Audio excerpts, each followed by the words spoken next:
The Second World War is often remembered through the roar of engines, the scream of artillery, and the dark silhouettes of bombers crossing a hostile sky.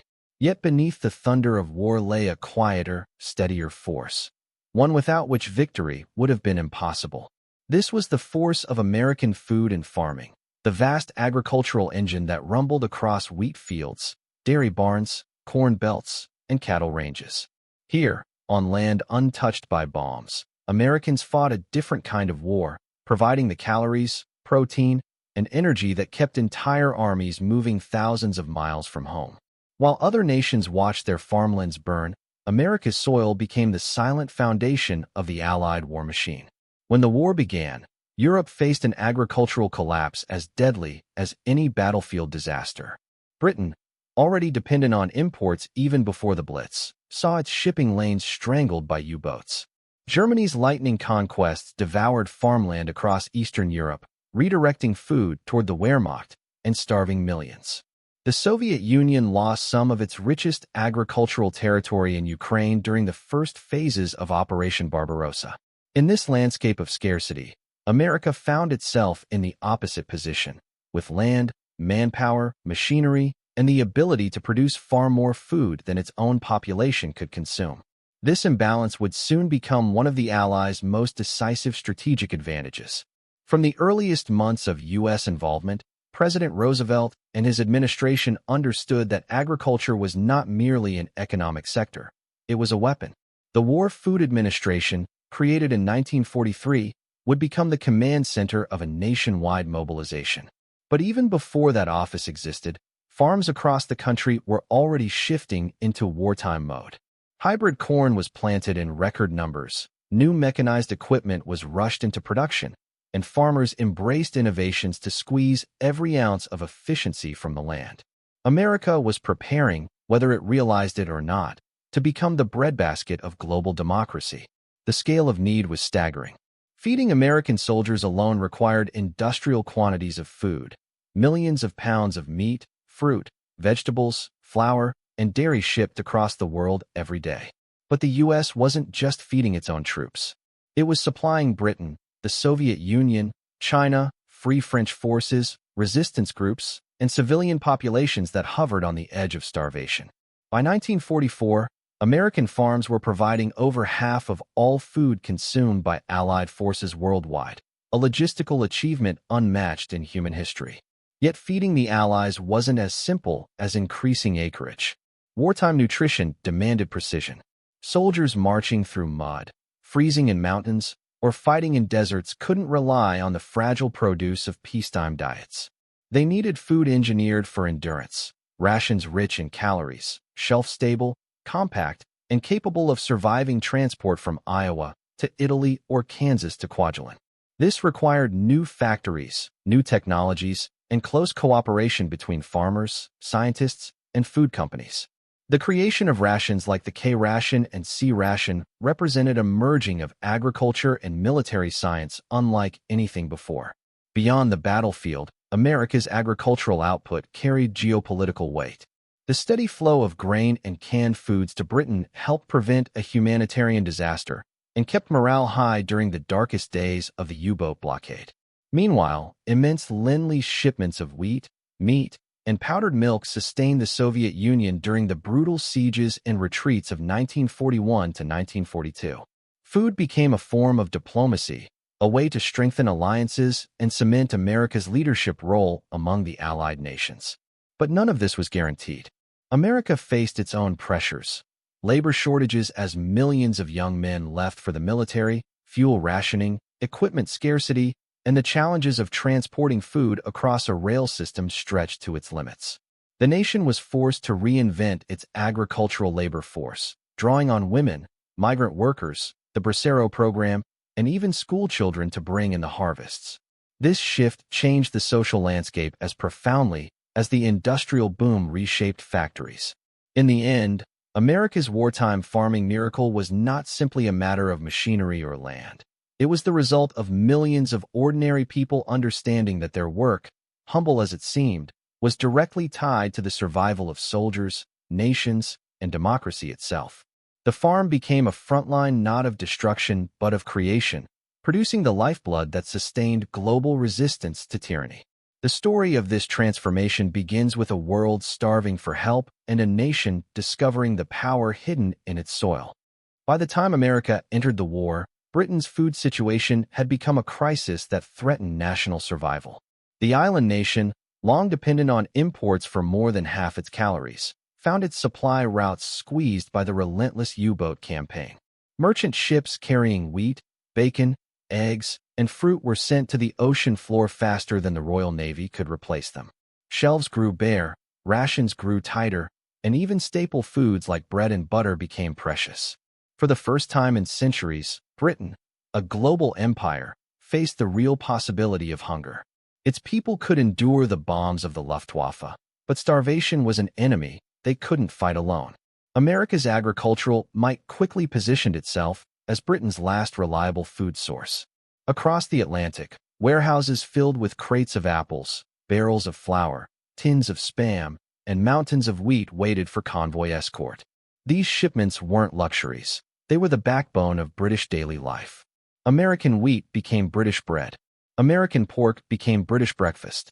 Canned American meat, especially Spam, became so common that British families joked they could identify it by sound rather than taste. Yet beneath the humor was a quiet acknowledgement. Without America's farms, the British home front would have collapsed. The perilous journey across the Atlantic turned food into a strategic gamble. Every ship that sailed carried cargo measured not just in tons, but in human lives. Convoys braved torpedoes, storms, and the threat of air attack as they crawled across the ocean, guarded by destroyers and corvettes desperately hunting the wolf packs. In many cases, food was prioritized over ammunition because lack of calories would weaken Britain faster than lack of bullets. A soldier can fight with limited shells, but not on an empty stomach. America's farmers, plowing fields under the open sky, often had little idea how dearly their produce was fought for on the waves. When convoys did reach British ports, the relief was immediate and profound. Longshoremen unloaded crates through bomb-shattered docks, and the Ministry of Food went to work redistributing every ounce with mathematical precision. American dried eggs became essential for cooking. Powdered milk fed children in cities still healing from the Blitz. Wheat from Kansas and Nebraska became the foundation of the national loaf, a dense, grayish bread that most Britons tolerated rather than enjoyed. But even that loaf symbolized something larger, America's promise that Britain would not starve. Beyond caloric relief, American shipments brought morale, an intangible but powerful ally. British newspapers published stories praising American farmers who fed us as though we were their own. Posters appeared on walls urging families to conserve food because our friends across the sea are working for us. The knowledge that a distant nation, untouched by war's devastation, was pouring its agricultural wealth into Britain's survival strengthened the public's resolve to endure rationing. This morale boost mattered, especially during 1941 and early 1942 when invasion still seemed possible and victory remained distant. The exchanges were not one-sided. Britain, though battered, contributed expertise and efficiency in food management that shaped U.S. wartime policy. British rationing practices, precise portions, nutrition-focused allocations, and strict anti-hoarding rules influenced the American War Food Administration. The hard-earned lessons of a besieged nation helped guide how the U.S. would later supply its own troops and allies with scientific attention to nutrients, calories, and sustainability. In this sense, Britain's struggles helped sharpen America's ability to feed not just itself, but the world. As cooperation strengthened, food supply itself became an act of diplomacy. Churchill praised American aid in speeches, framing it as proof of shared democratic bonds. Roosevelt called the shipments weapons of sustenance and the fuel of liberty, recognizing that bread, meat, and milk were as essential to Allied victory as tanks and planes. Every crate delivered to Liverpool or Glasgow represented not just a transfer of goods, but a promise. The United States would stand with Britain until the war was won. By late 1942, as American production accelerated and convoy protection improved, Britain's fear of famine slowly receded. Rationing remained strict, but starvation was no longer an imminent threat. The island still shivered under the threat of bombs and invasion, yet its people faced these dangers with the strength that nourishment provided. America's food shipments had not simply alleviated hunger, they had helped preserve the very spirit of a nation. And this was only the beginning, for the demands of global war were growing, and the United States was preparing to feed not just Britain, but entire continents struggling under the weight of conflict. The American home front faced a dilemma the moment the country entered the war: how to nourish a rapidly expanding labor force without draining the supplies needed for troops and allies overseas. Millions of new workers, many of them women and migrants from rural regions, poured into cities to build ships, aircraft, vehicles, and weapons. These workers endured exhausting shifts, often 12 hours or more, surrounded by deafening machinery and hazardous conditions. Their productivity depended on one factor often overlooked in wartime narratives: food. Calories became as essential to the war effort as steel, because hungry workers meant slow production, mistakes, and fatigue. America understood early that feeding its workforce was not a luxury, it was a strategic necessity. To meet this need, the U.S. government and agricultural leaders took unprecedented steps to increase the availability of nutritious, affordable food for domestic use. Federal programs encouraged farmers to expand production of high-energy staples: wheat, corn, potatoes, pork, and dairy. Agricultural scientists pushed innovations that allowed farmers to harvest more food with fewer workers, including hybrid seed varieties, improved fertilization techniques, and more efficient machinery. This agricultural surge ensured that factory lunchrooms, cafeterias, and local markets could offer meals capable of sustaining workers through long shifts.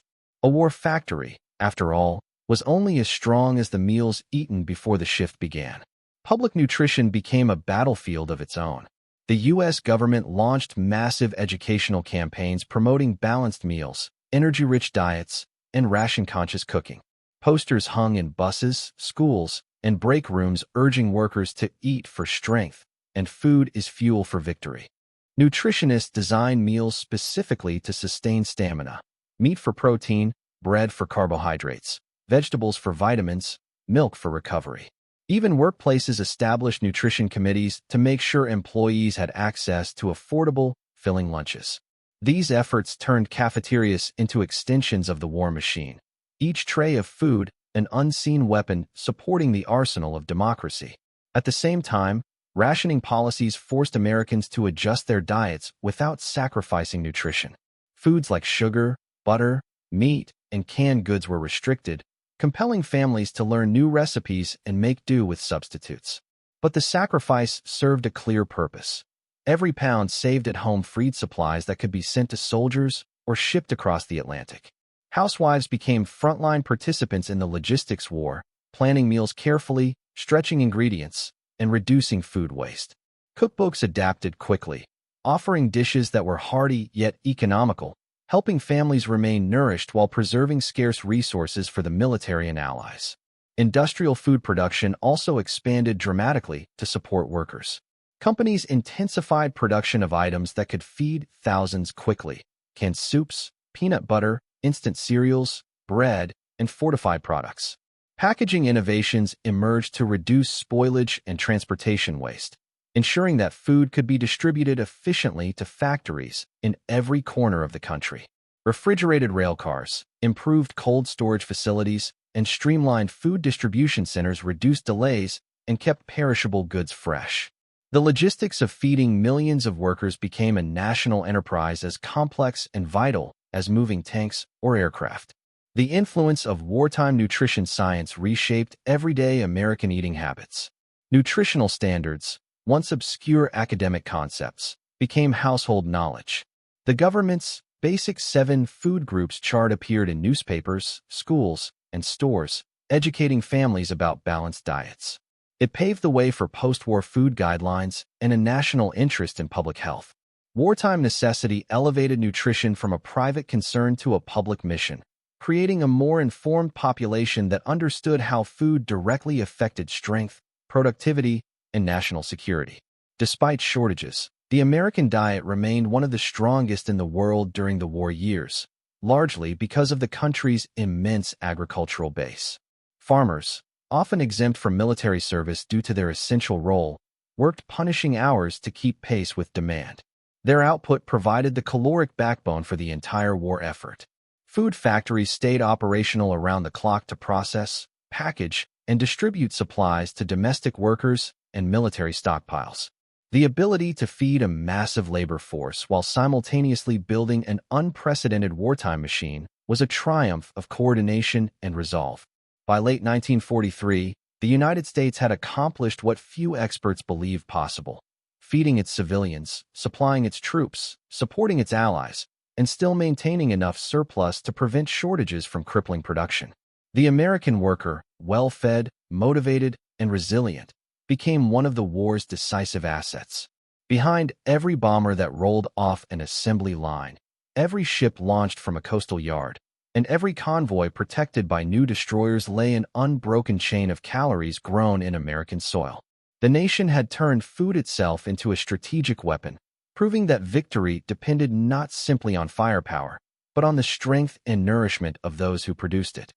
Long before American soldiers marched across Europe or island-hopped in the Pacific, military planners understood that war would be won not only by firepower, but by metabolism. The U.S. Army Quartermaster Corps assembled teams of nutritionists, food scientists, chemists, and logistics experts to answer a deceptively simple question: what should a soldier eat to be strong enough to win a global war? The answer required more than intuition. It demanded scientific accuracy. Troops needed calories that could endure supply chain delays, climates ranging from Arctic cold to jungle humidity, and the brutal physical demands of combat.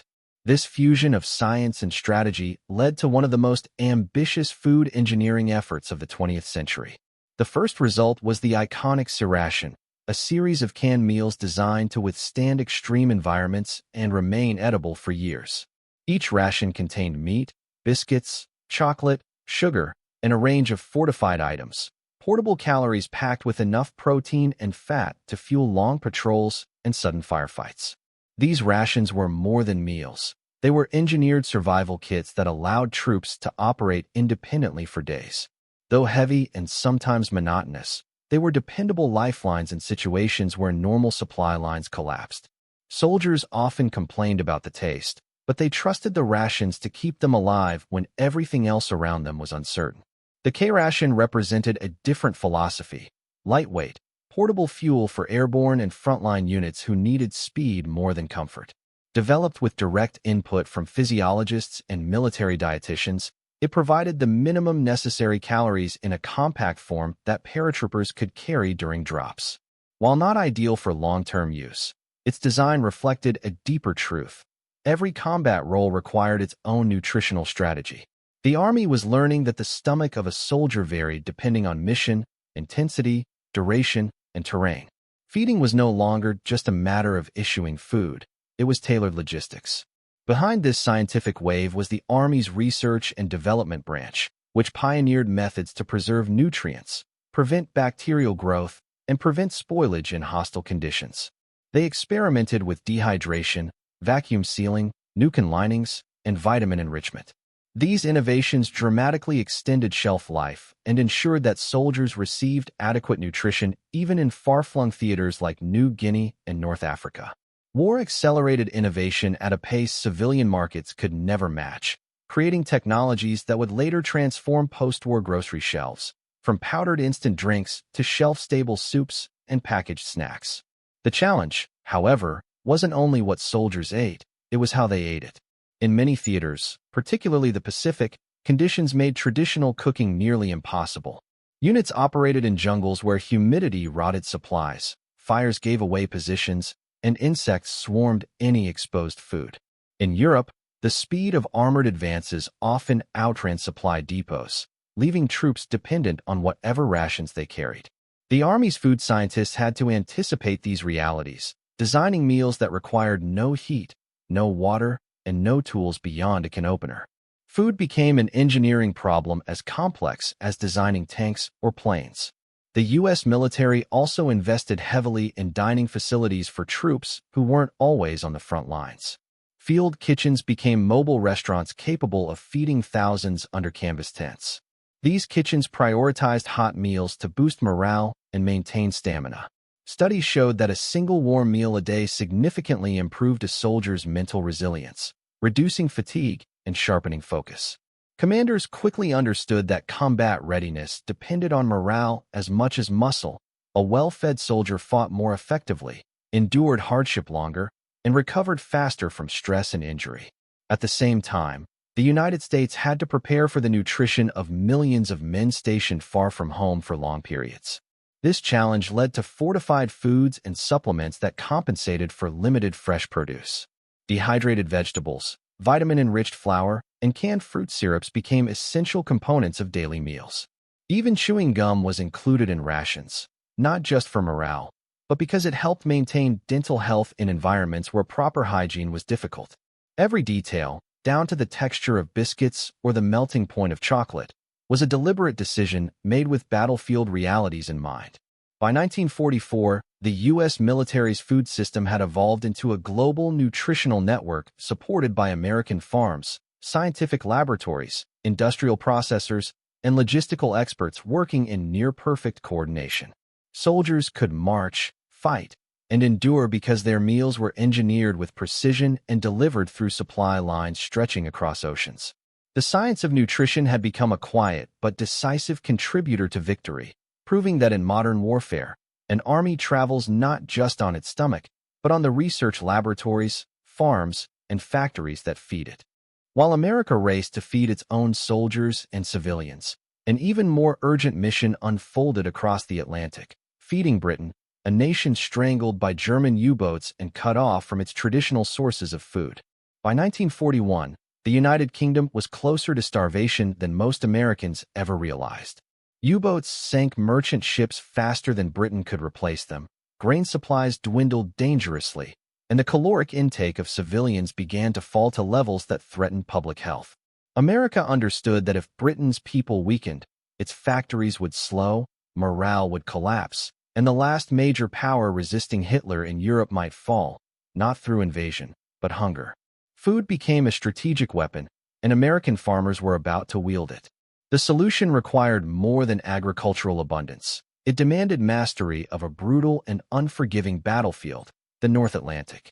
Every ship carrying American wheat, pork, powdered milk, sugar, beans, and canned meat had to cross waters patrolled by U-boats hunting relentlessly for easy kills. These supply ships, often slow and heavily loaded, became high-value targets. The German strategy was simple: starve Britain into submission. Roosevelt and his advisors knew that if the Atlantic food lifeline broke, the war in Europe could be lost long before American troops fired their first shots. Thus began one of the largest, most dangerous logistics operations in human history. Convoys became the arteries of survival. Dozens of merchant ships sailed in tightly organized formations, protected by destroyers, corvettes, and aircraft carriers converted specifically for anti-submarine warfare. The food they carried was not generic cargo. It was millions of lives packed into crates and sacks: bread, milk, beef, fruit, fats, and essential vitamins for a nation rationing every ounce of its diet.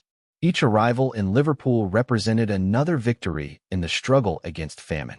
British newspapers tracked food convoys almost like battle reports, knowing that every delivery helped keep children healthy, workers strong, and soldiers ready. American food scientists played a direct role in shaping what was sent to Britain.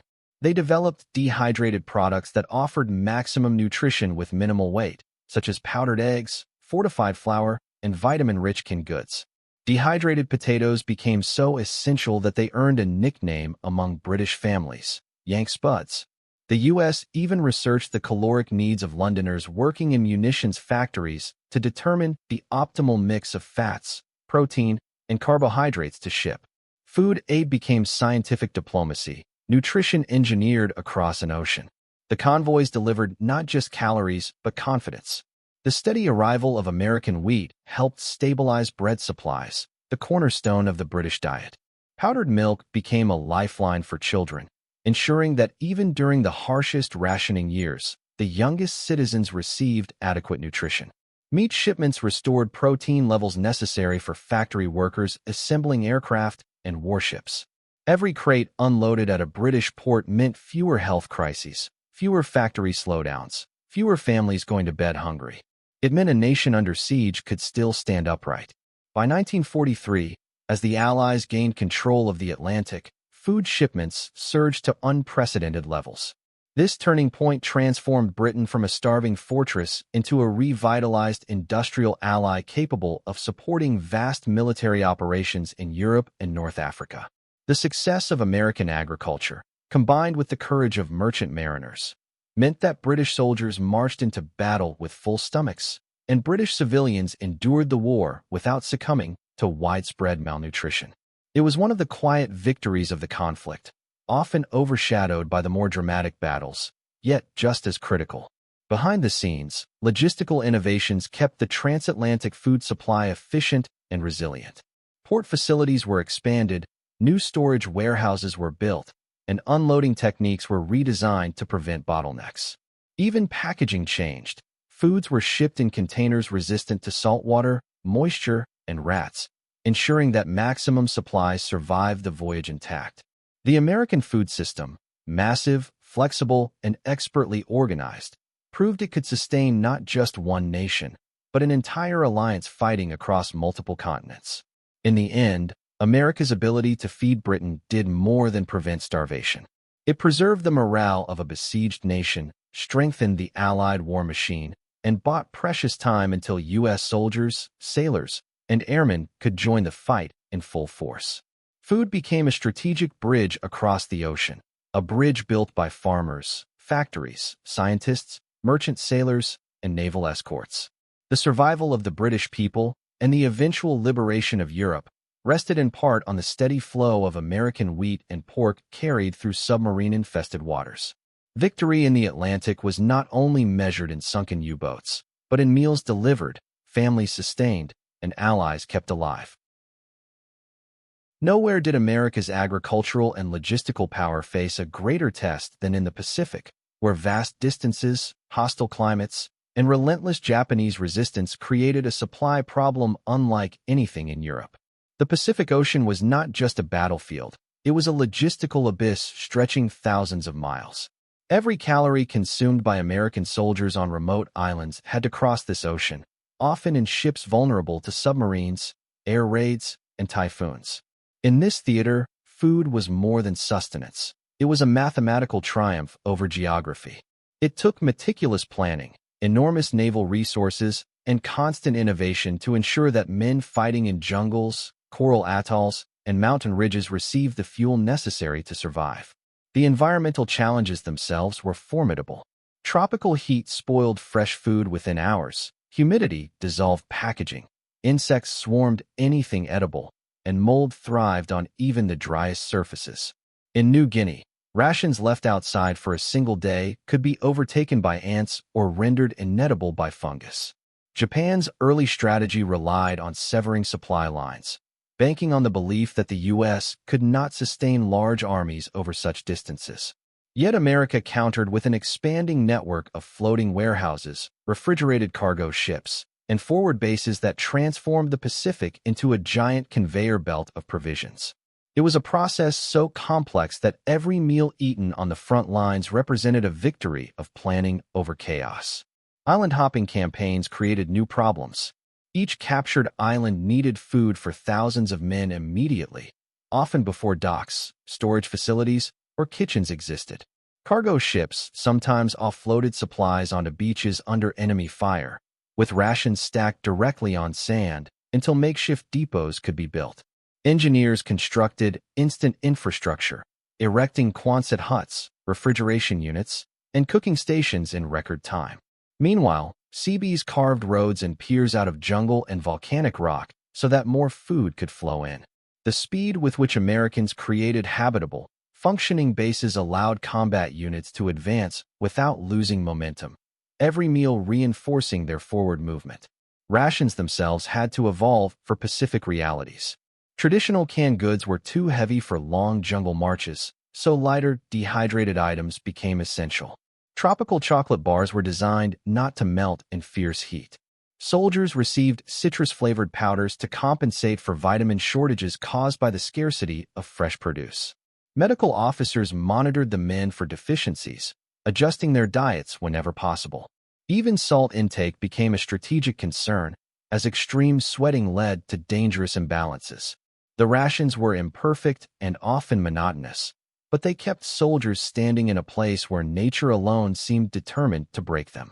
Naval forces required an entirely different supply philosophy. Fleets operating thousands of miles from major ports depended on supply ships, oilers, refrigerated cargo vessels, and ammunition tenders that met them at sea in perilous replenishment operations. These floating supermarkets allowed admirals to keep carrier task forces on the move without returning to base. Food not only sustained sailors physically, it preserved their mental resilience during long, stressful deployments. Baking fresh bread on aircraft carriers became a treasured morale booster, the warm smell drifting through steel corridors as a reminder of home. Even ice cream barges were deployed, small but deliberate gestures acknowledging that in such remote waters, comfort had real strategic value. Marines fighting in the Pacific often faced the longest supply delays. During early campaigns like Guadalcanal, they endured shortages that bordered on starvation, relying on captured Japanese rice or whatever jungle plants they could safely eat. The hardships taught American planners how dangerous supply fragmentation could be. By later stages of the war, amphibious assaults were supported by meticulously organized logistics groups that brought food directly onto beaches within hours. Refrigerated medical supplies, fresh produce, and protein-rich meals became part of the standard invasion plan. These improvements saved lives, not only by preventing malnutrition, but by maintaining the strength required for grueling combat. Native islanders also played a role in the food system. In places like the Solomon Islands and the Philippines, local communities provided fresh fruits, vegetables, and sometimes labor to support American operations. In return, the Allies defended their villages and supplied them with tools, medicine, and protection from Japanese reprisals. This symbiotic relationship added a human dimension to the logistics chain, reminding soldiers that behind every shipment and every meal was a broader alliance built on trust and necessity. By the war's final year, the United States had achieved something unprecedented. It had learned not just to fight, but to feed across the most remote battlefields on Earth. The ability to establish massive, fully supplied bases on islands barely large enough for an airstrip gave the Allies a permanent foothold, enabling bombing campaigns, invasion staging areas, and medical operations. The logistical system that ensured constant food delivery across the largest ocean in the world became one of the decisive factors in defeating Japan. It demonstrated that military strength was inseparable from agricultural capacity, and that the power to feed an army across oceans was as vital as any weapon ever built. The American GI marched, fought, and survived on a supply chain built around rations engineered with almost scientific precision. Before the war, no army in history had ever fed millions of troops with such consistency and scale. The Quartermaster Corps collaborated with nutritionists, food scientists, and industrial manufacturers to design rations that could withstand heat, cold, moisture, transport, and battle conditions, while still delivering the calories and nutrients needed for combat. Every item had a purpose. Every calorie served a strategic function. The sheer engineering behind feeding the American soldier became one of the war's quiet breakthroughs. The most well-known, the K-ration, was designed for mobility. Contained in a small, sturdy box, it delivered nearly 3,000 calories per day across 3 components: breakfast, dinner, and supper. It included cheese or meat units, biscuits, powdered drinks, vitamin-enriched tablets, and even small treats like hard candy or gum to keep morale high. While simple by modern standards, it represented a revolutionary compromise of weight, nutrition, and durability. Soldiers joked about the blandness, but its reliability made missions possible. For more sustained operations, there was the C-ration, a heavier, canned meal system intended for long periods away from field kitchens. Packed with meat stews, beans, ham, and occasionally fruit, the C-ration became a staple from North Africa to the Pacific. It was not glamorous, troops often complained, but the system meant that even in jungles or deserts where no fresh supplies could reach them, American soldiers continued to receive steady nutrition. This advantage proved decisive in environments where Axis troops struggled chronically with hunger and supply failures. Then came the 10-in-1 ration, an innovation that mirrored America's industrial coordination. Designed to feed 10 men for one day, it included canned meats, powdered milk, cereals, coffee, chocolate, fruits, and even cigarettes. This communal ration boosted morale and allowed small units to share warm meals together. Its design required farms, factories, and packaging companies to operate in synchronized harmony, another example of food production directly shaping battlefield outcomes. Field kitchens, too, became a symbol of American logistical strength. In safer rear areas, mobile kitchens served hot meals, often the first fresh food troops had seen in weeks. The psychological effect was profound. Warm coffee, fresh bread, or a hot stew could restore morale, reinforce discipline, and make soldiers feel human again after days of hardship. Commanders understood this well. Nutrition wasn't just fuel, it was a weapon of morale, a stabilizer of mental endurance. Even in the chaos of amphibious warfare, the U.S. commitment to feeding its troops never faltered. On D-Day, for instance, engineers ensured that every soldier landing in Normandy carried waterproof ration packets. Fresh units arriving in later waves received hot food prepared on ships offshore. In the Pacific, where climate destroyed food quickly, American ingenuity produced tropical rations that resisted mold and heat. No matter the environment, the focus remained the same. A well-fed soldier fought longer and harder. Axis forces noticed. German and Japanese diaries frequently described envy for the abundance of American food. German soldiers sometimes believed the U.S. Army was careless because they found discarded cans and wrappers after battles, unaware that the abundance came from a supply chain so massive that soldiers didn't need to conserve. Japanese troops, often starved and malnourished, saw captured U.S. rations as luxuries. Feeding the American soldier wasn't just logistics. It was a symbolic demonstration of industrial superiority. In the end, the effectiveness of U.S. ration systems reflected the broader strength of America's food and farming network at home. Millions of farmers, workers, packagers, and scientists collaborated, sometimes unknowingly, to ensure that every GI had the calories required to fight. Winning a global war required firepower, strategy, and courage, but it also required something deceptively simple: the ability to keep soldiers fed every single day, without fail. And in that realm, America achieved a dominance that became one of the war's quiet turning points. While soldiers fought abroad, millions of Americans remained on the home front, ensuring that the gears of war, both industrial and agricultural, never stalled. Among them were the women who transformed farms, packing houses, and cooperative extension programs into full-scale engines of production.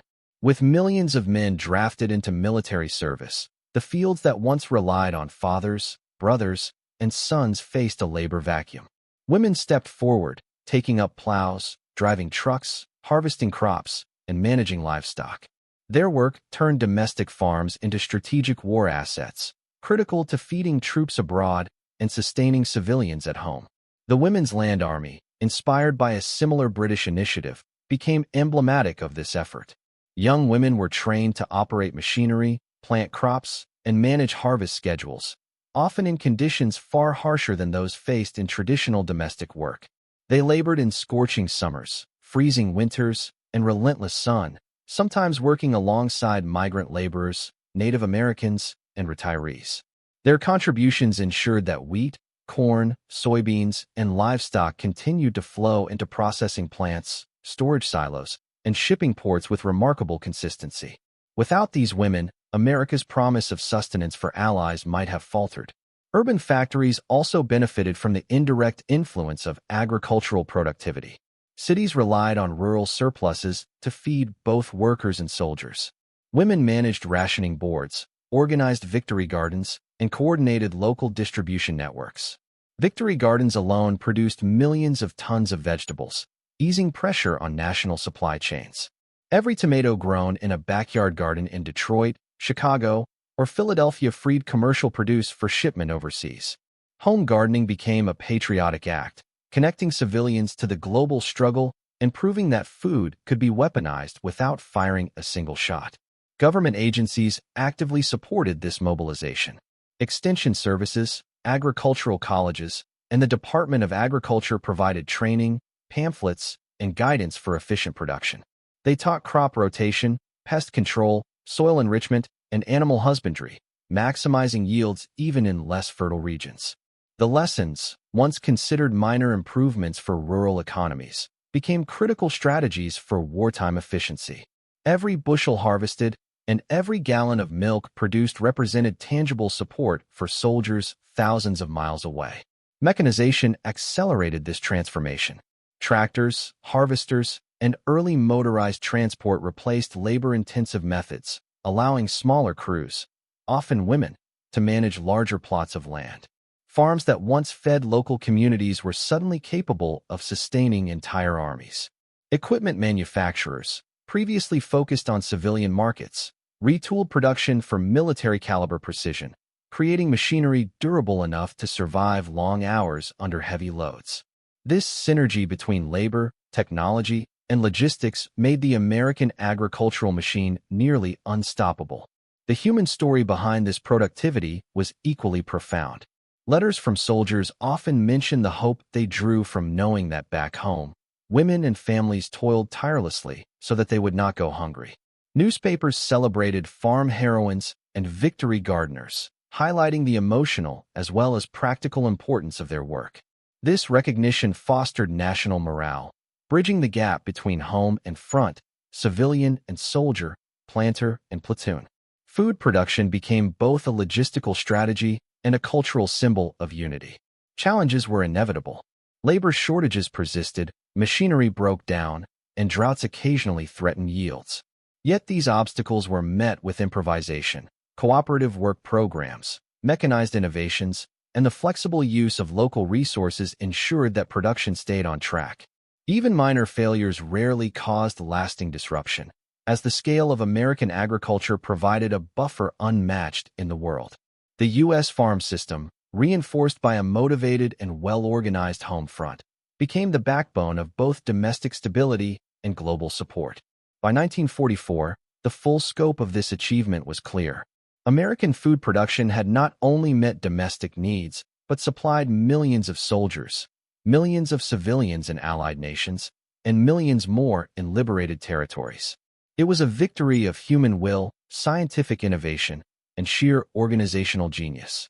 Women in fields and factories, once overlooked in histories of war, emerged as unsung architects of Allied survival. Their labor, combined with mechanized efficiency and federal planning, demonstrated that in modern warfare, agriculture could be as decisive as artillery, as vital as tanks, and as enduring as any battlefield heroism. America's ability to feed millions depended not only on farms and fields, but on factories capable of transforming raw produce into durable, transportable nourishment. Processing plants became war fronts of their own, where wheat was ground, meat was canned, and powdered milk was fortified with vitamins.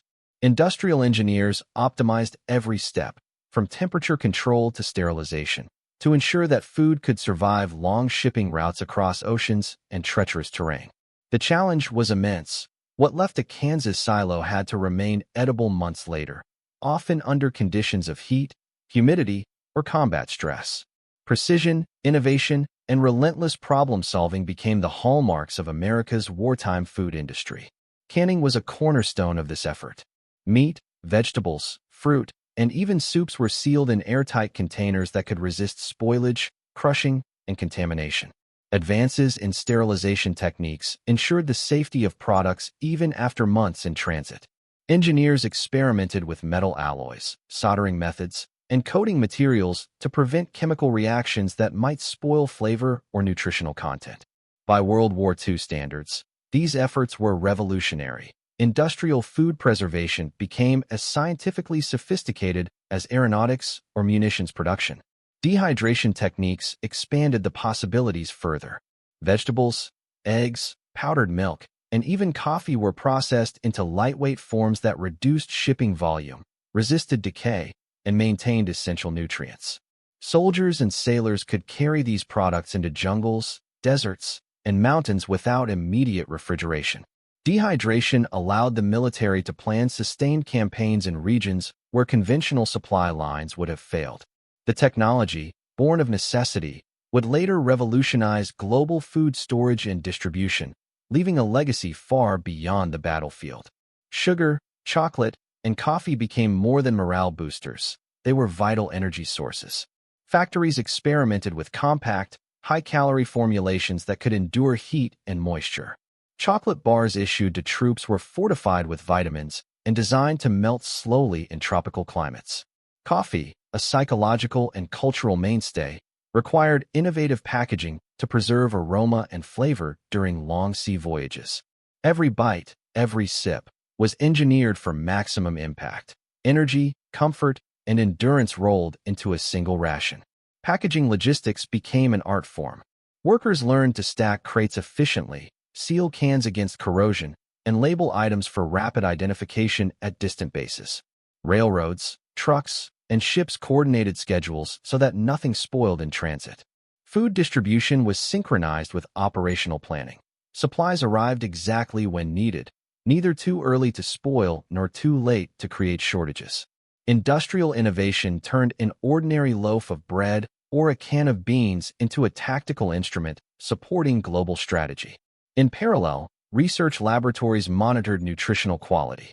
Dietitians and chemists tested every batch of processed food to ensure that soldiers received sufficient protein, carbohydrates, fats, and essential vitamins.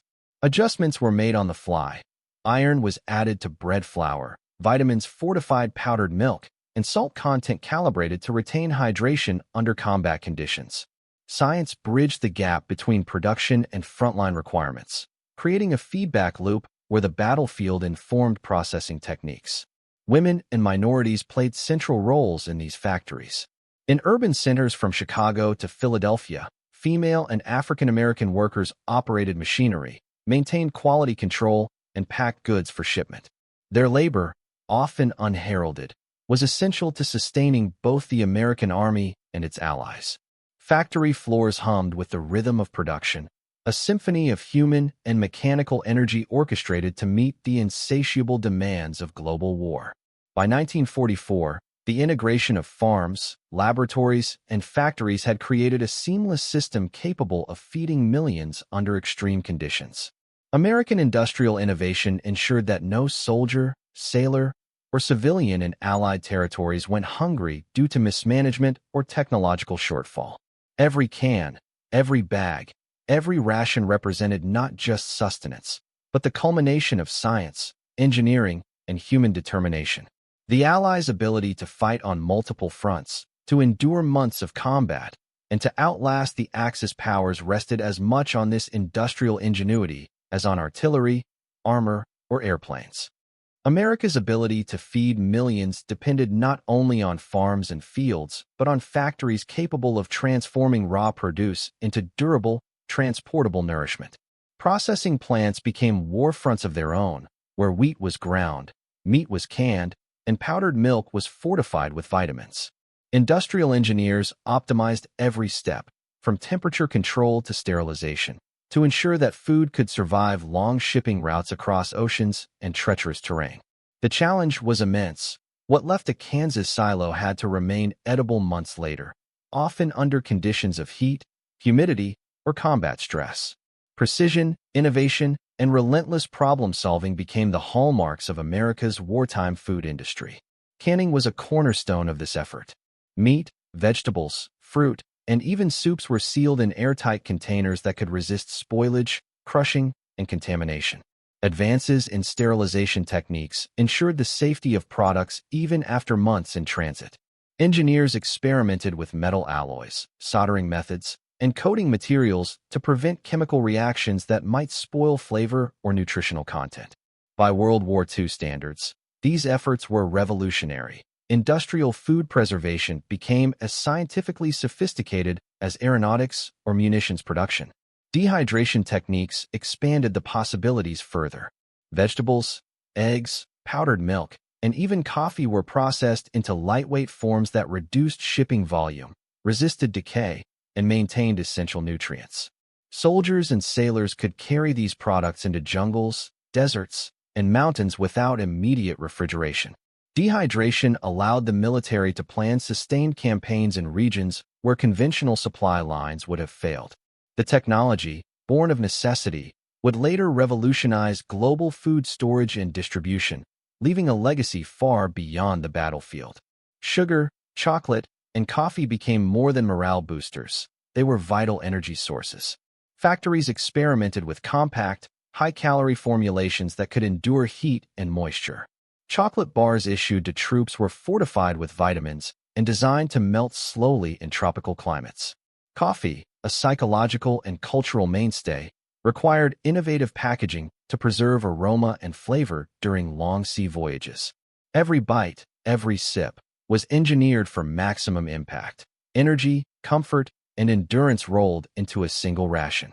Packaging logistics became an art form.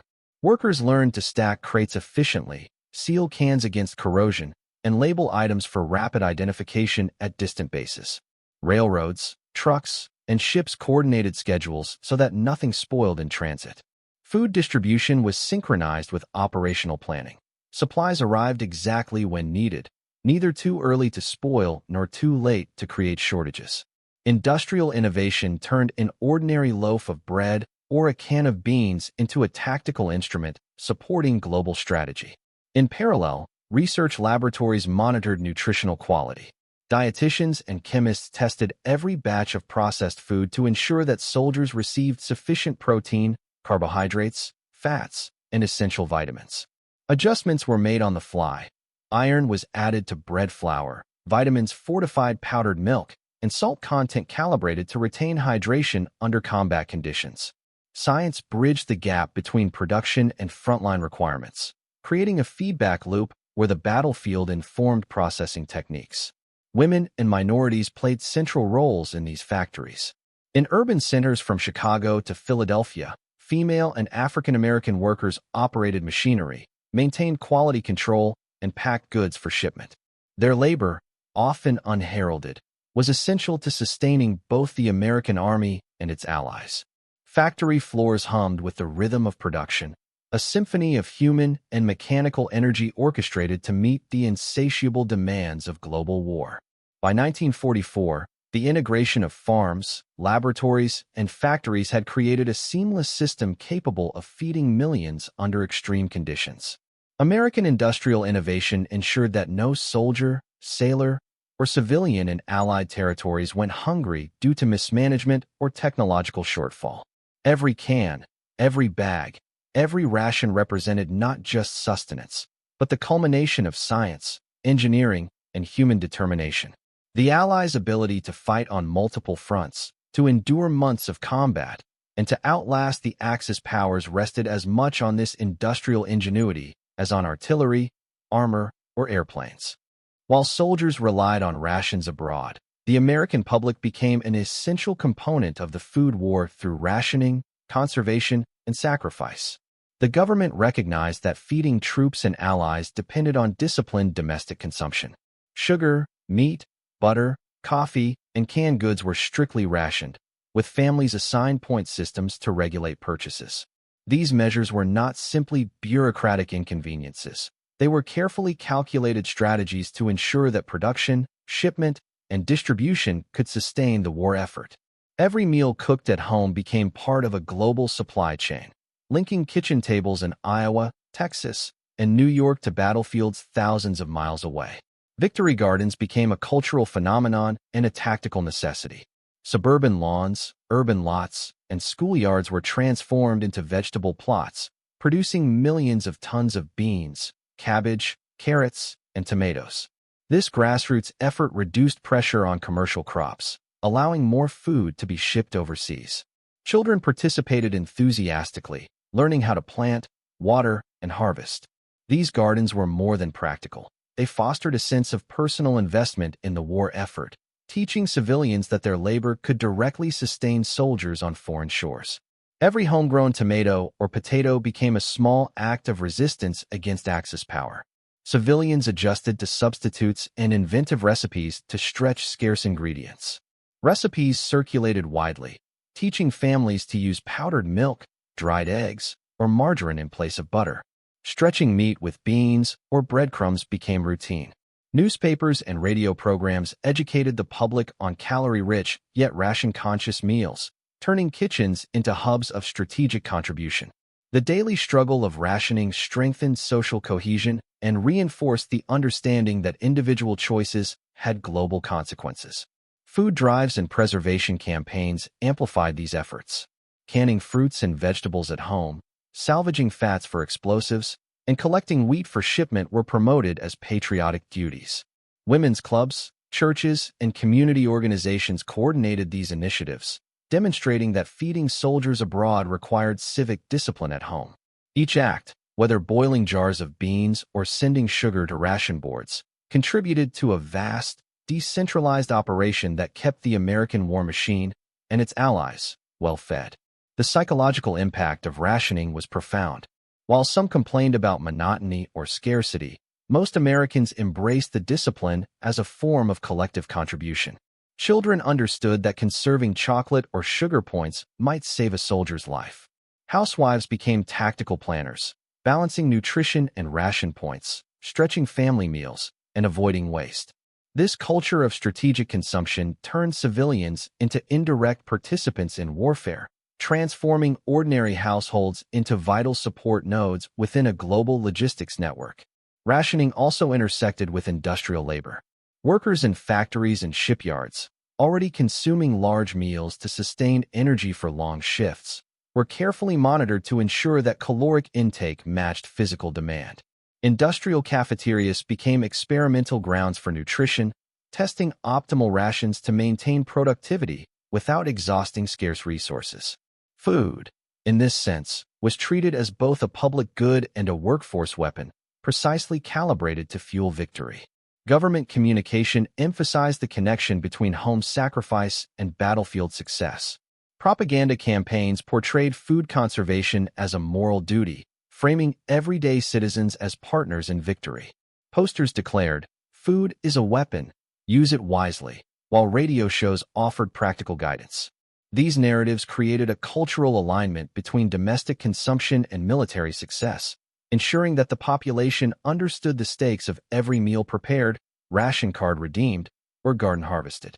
By 1944, these efforts had created a resilient domestic food system capable of supporting both the American population and the vast demands of overseas operations. Rationing, gardening, and industrial innovation were intertwined, forming a national strategy in which every citizen played a role. Food was no longer merely a necessity. It was an instrument of warfare, diplomacy, and morale. The American public had become as vital to victory as soldiers on the front lines, sustaining the nation and its allies in a global struggle that would define a generation. The American agricultural and industrial system did more than feed its own soldiers. It became the lifeline of allied nations, turning food into a decisive instrument of diplomacy and power.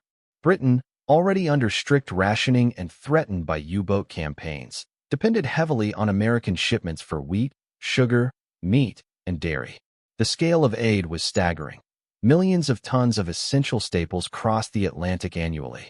These deliveries kept factories running, civilians nourished, and morale intact, allowing Britain to withstand the Blitz, continue aircraft production, and maintain its strategic position in Europe. Food became as critical to the alliance as tanks, ships, or fighter planes. Soviet forces, too, received carefully calculated shipments under Lend-Lease, including flour, canned meat, and powdered milk. These supplies helped sustain Red Army units at critical moments on the Eastern Front, particularly during harsh winters when domestic agriculture struggled under German occupation. Every shipment of grain, every barrel of canned goods, was a tangible contribution to the defeat of the Axis. By engineering a system that could feed multiple nations simultaneously, America created a strategic advantage that extended far beyond military technology or battlefield tactics.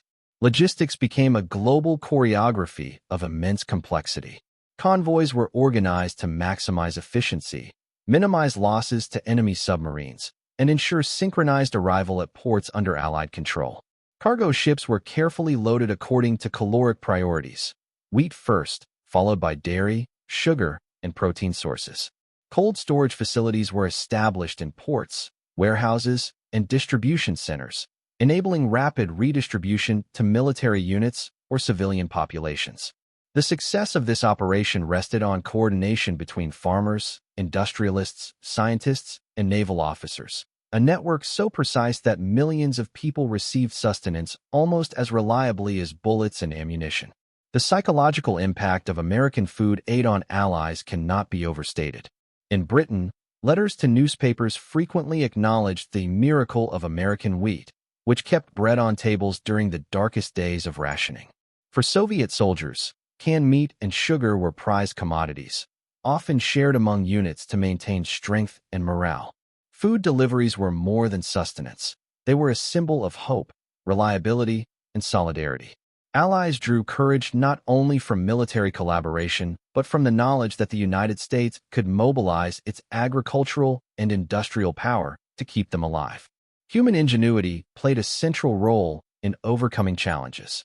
Ships loaded with perishable goods faced storms, enemy attacks, and logistical bottlenecks. Yet engineers and planners devised refrigeration units, insulated packaging, and convoy strategies that minimized losses. Even when shipments were delayed, careful planning allowed ports and distribution centers to buffer the impact, ensuring continuous supply. Food became a resilient asset, capable of bridging continents and theaters of war, and demonstrating that survival in modern warfare was as dependent on logistics as on combat prowess. The Lend-Lease program also fostered technological and operational innovation. Food preservation techniques developed for troops and allies, such as dehydrated vegetables, powdered milk, and vitamin fortification, soon became standard in civilian markets, improving global nutrition long after the war. Supply chain models tested under extreme pressure influenced post-war logistics, humanitarian aid, and industrial distribution. The ability to feed allies became a lasting testament to the adaptability and foresight of American planning, proving that agriculture and engineering were as integral to victory as strategy and tactics. Domestic labor remained critical to sustaining this global effort. Women, minorities, and migrant workers ensured that farms, factories, and ports operated without interruption. Every loaf of bread milled, every crate of canned meat packed, every shipment loaded onto a convoy reflected human determination and coordination on a national scale. The U.S. had effectively transformed its entire population into participants in a global strategy, where every bite eaten or ration conserved became part of a larger victory. By the end of 1944, the United States had achieved a logistical feat unparalleled in human history, a food system capable of sustaining multiple nations, supporting vast armies, and enduring global conflict. The strategic use of food elevated American agriculture from a domestic necessity to a global instrument of war, diplomacy, and survival. Victory relied not only on bullets and bombs, but on the relentless capacity to feed millions, soldiers and civilians alike, ensuring that the Allied war machine remained fueled, nourished, and unstoppable. As Allied forces advanced across multiple continents, the challenge of delivering safe, nutritious food under extreme conditions became ever more complex. Soldiers fought in deserts where temperatures exceeded 120 degrees, in Arctic regions where frost threatened both men and provisions, and in dense jungles where humidity could ruin entire shipments within hours. Each environment demanded a unique approach to food preservation, packaging, and transportation. Military scientists and engineers worked tirelessly to ensure that no matter the climate, every soldier could rely on a predictable source of nourishment. Success required a precise blend of chemistry, logistics, and battlefield awareness. Dehydrated and fortified rations were central to this effort. Powdered eggs, dehydrated vegetables, and compact high-calorie biscuits allowed troops to carry portable nutrition into theaters where conventional supply lines could not reach. Each ration was tested for both caloric content and resistance to spoilage, ensuring that soldiers received not just food, but sustenance capable of sustaining energy over long campaigns. These rations were designed with battlefield realities in mind: lightweight, durable, and minimally reliant on cooking or water. The soldiers' survival often depended on the reliability of this science. Naval forces faced a parallel challenge at sea. Aircraft carriers, battleships, and convoy vessels had to feed thousands of sailors for weeks at a time, far from supply depots. Floating bakeries, refrigerated stores, and specialized mess kitchens ensured that even in stormy waters, crews received adequate nutrition. Coffee, bread, canned meat, and preserved vegetables became critical not only for physical endurance, but for morale. Seamen wrote letters praising the taste of freshly baked bread on carriers, a small yet meaningful comfort amid the endless expanse of ocean. These systems demonstrated the union of technical ingenuity and human psychology. Field kitchens on land became hubs of operational efficiency and morale. Mobile units were deployed alongside infantry, capable of serving hot meals in less than an hour after setup. Engineers designed collapsible stoves, insulated containers, and portable water purification units to support remote operations. Even in combat zones under artillery fire, food distribution continued, proving that nourishment was as essential to operational success as ammunition or medical care. The effectiveness of these kitchens often determined how long troops could remain in forward positions without resupply. Medical nutrition emerged as a vital aspect of battlefield readiness.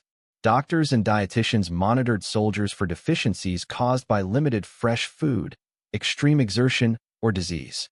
Special rations were developed to aid recovery, including protein-enriched meals for wounded soldiers and sugar-fortified drinks to prevent dehydration and fatigue.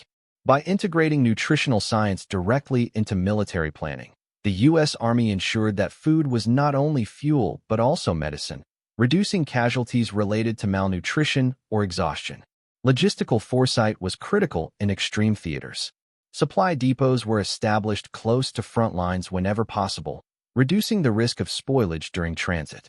Ice, refrigeration, and insulated storage became crucial, particularly in the Pacific Islands where temperatures and humidity threatened every shipment. Coordination between land, sea, and air transport allowed perishable goods to reach even the most remote outposts, often ahead of schedules that would have seemed impossible a decade earlier. Every successful delivery reinforced the operational reach of Allied forces. The human dimension of these efforts was profound. Soldiers often relied on food not only to survive, but to maintain morale under intense stress. Letters home frequently mentioned appreciation for certain rations, candies, or meals, highlighting the psychological weight of nourishment. Knowing that careful planning and industrial innovation ensured a steady food supply provided reassurance in environments defined by chaos and uncertainty. In war, survival depended on both courage and calories. By the close of 1944, the integration of advanced food science, precise logistics, and industrial capacity had created a global network capable of sustaining Allied operations under the most extreme conditions. Food had become a strategic weapon, a lifeline across oceans and deserts, and an invisible force shaping the outcome of battles and campaigns. The war demonstrated that victory relied not only on firepower but on the meticulous, persistent effort to feed millions, ensuring that every soldier could endure, fight, and survive. As Allied forces advanced and liberated territories from Axis control, the challenge of providing food shifted from sustaining soldiers to sustaining civilian populations traumatized by occupation and famine. In Europe, cities in France, Belgium, and the Netherlands had been stripped of basic necessities, with local agriculture disrupted, livestock requisitioned, and infrastructure destroyed. Millions faced starvation. The United States, in collaboration with Allied governments, responded with carefully planned shipments of wheat, sugar, powdered milk, and canned meat. Feeding civilians became a moral imperative, a humanitarian mission intertwined with strategic objectives. Stable populations supported military operations and fostered loyalty in liberated regions. In Italy and southern France, logistics officers had to navigate ruined ports, destroyed roads, and lingering enemy resistance to deliver supplies. Rail lines were repaired or rerouted, trucks mobilized, and temporary depots established near population centers. Food aid became a stabilizing factor, preventing unrest, disease, and the spread of desperation. For soldiers, civilians, and resistance groups alike, These deliveries symbolized hope and the tangible presence of Allied support. Meals, once mundane, became instruments of political and social reconstruction. In Asia, liberated territories faced similar crises. Philippines and Pacific Islands freed from Japanese occupation lacked both agricultural stability and industrial infrastructure. American planners coordinated shipments of rice, canned goods, and protein sources to feed civilian populations while simultaneously provisioning military units still operating nearby. Local knowledge was leveraged. Indigenous farming communities contributed produce, aided by U.S. engineers restoring irrigation, storage facilities, and transport routes. Every meal delivered reinforced the fragile process of rebuilding in post-occupation environments. The challenge of feeding civilians also tested industrial flexibility. Factories that had produced exclusively for military rations adapted to process larger volumes suitable for civilian consumption. Dehydrated vegetables, fortified flours, and canned protein were repackaged to meet family needs rather than individual soldier rations. Transportation priorities shifted to ports near cities rather than remote battlefields, requiring coordination between military planners and humanitarian organizations. Food thus became a tool not only of survival, but of governance and stabilization. Health and nutrition remained central concerns. Dietitians assessed deficiencies in liberated populations, particularly among children and pregnant women. Special programs delivered milk powder, vitamins, and protein-rich foods to address malnutrition. Hospitals and clinics relied on American food shipments to treat the sick and wounded. By integrating nutritional science into relief operations, the United States ensured that survival and recovery went hand in hand, reducing post-war mortality and improving the resilience of liberated societies. Psychological impact continued to be significant. Civilians witnessing consistent American food aid gained confidence in the Allies' ability to protect and rebuild. Trust in new governments and returning soldiers was reinforced through visible sustenance. Bread, milk, and meat became symbols of stability and liberation, bridging the gap between military victory and societal recovery. The act of feeding a population proved as vital to winning hearts as it was to winning wars. American food assistance also fostered long-term diplomatic relationships. Countries that relied on U.S. shipments during and immediately after liberation developed enduring ties, viewing American aid as a cornerstone of post-war recovery. These ties strengthened alliances, facilitated political cooperation, and created a sense of mutual obligation between the United States and recipient nations. The impact of wartime food aid extended well beyond survival. It shaped the geopolitical landscape of the post-war world. By the end of 1945, the integration of military logistics, industrial innovation, and humanitarian foresight had transformed the United States into the world's premier provider of sustenance in both war and liberation. Feeding soldiers and civilians alike had become a defining factor in the Allied victory. Every grain shipped, every ration delivered, and every life sustained reflected the immense, often unseen power of agriculture and logistics. Food had emerged as a weapon, a lifeline, and a bridge to peace, proving that victory could not be measured solely by battles won, but also by lives preserved and nations restored. By the final phases of World War II, the strategic importance of American food production had become undeniable. Military planners recognized that the ability to feed troops, allies, and liberated populations was as decisive as tanks, artillery, and aircraft. A single convoy of grain or canned meat could determine the success of a campaign by sustaining a front line or preventing the collapse of civilian morale. Food had evolved from a passive necessity into an active component of military strategy, a resource as critical as oil or ammunition. Commanders integrated nutritional supply planning directly into operational objectives, demonstrating that logistics was now a battlefield in its own right. The scale of the operation was staggering. Millions of tons of wheat, corn, sugar, and protein were harvested, processed, packaged, and transported across continents and oceans. Ports and railways became arteries pumping sustenance to front lines, hospitals, and civilian centers alike. The coordination required the precision of clockwork.